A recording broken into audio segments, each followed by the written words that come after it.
Ketua Komisi Nasional Perlindungan Anak, Aris Merdeka Sirait, telah bertemu langsung dengan korban penculikan bernama Malika, anak berusia 6 tahun, yang tengah dirawat di Rumah Sakit Polri Kramat Jati, Jakarta Timur. Dirinya menyebut bahwa Malika terlihat ceria dan berangsur sehat.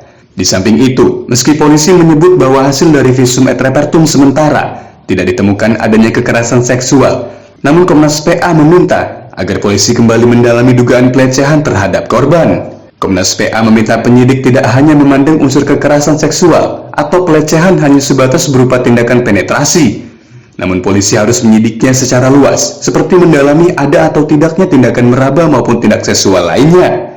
Hal ini guna memastikan seluruh tindakan pelaku bernama Iwan Sumarno yang telah menculik korban selama 28 hari. Kekhawatiran Komnas PA ini berdasarkan track record pelaku. Pasalnya pada tahun 2014 lalu, pelaku pernah divonis hukuman penjara oleh Pengadilan Negeri Jakarta Utara atas kasus kekerasan seksual. Menurut Komnas PA, riwayat residivis pelaku menjadi catatan dalam proses penyidikan, sehingga proses hukum dapat memberikan keadilan bagi korban. Dengan Malika sebagai korban penculikan yang sudah ditemukan dan saat ini sedang menjalani perawatan secara medis untuk mencek apa sih yang terjadi dalam diri Malika itu. Nah, pertama tentu ini hasilnya nanti akan diumumkan oleh pihak rumah sakit, walaupun Pak Kapolres sudah menyampaikan bahwa tidak terjadi apa-apa. Nah, bagi kami adalah untuk memastikan saja bahwa pelecehan seksual itu bukan hanya karena penetrasi, ya. Jadi pegang-pegang atau memuaskan kebutuhan biologis dari pelaku dan sebagainya itu juga termasuk kekerasan. Maka dengan kekhawatiran itu, karena di tahun 2014 itu pelaku oleh Pengadilan Negeri Jakarta Utara itu dihukum 7 tahun penjara karena melakukan kejahatan seksual. Ternyata di tahun 2021 itu dia melakukan tindakan-tindakan yang sama, yang terakhir terhadap Malika. Jadi tadi saya bersyukur bahwa sampai hari ini belum ada pengumuman bahwa Malika itu mengalami kekerasan seksual. Itu harapan kita, karena kekhawatiran itu selalu ada pada anak-anak yang mengalami seperti itu. Nah, tetapi kita ingin memastikan, ya, kalau memang itu tidak terjadi, itu adalah harapan kita. Tetapi saya mau meluruskan bahwa kasus kejahatan seksual itu bukan karena penetrasi, ya.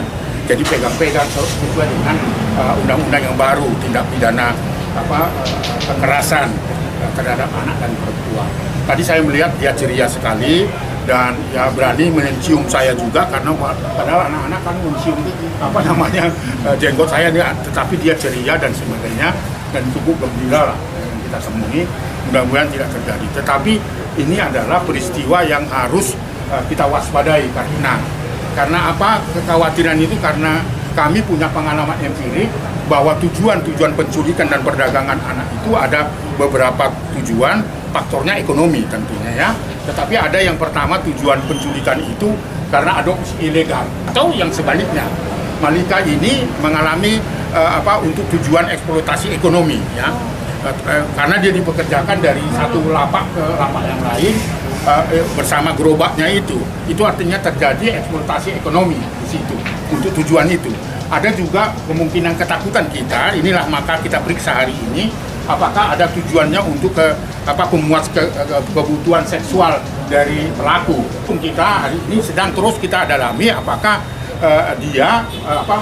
korban ini mengalami kekerasan seksual untuk tujuan pemuas kebutuhan seksual pelaku. Karena apa? Karena peristiwa tahun 2014 dia pernah dihukum karena melakukan kejahatan seksual.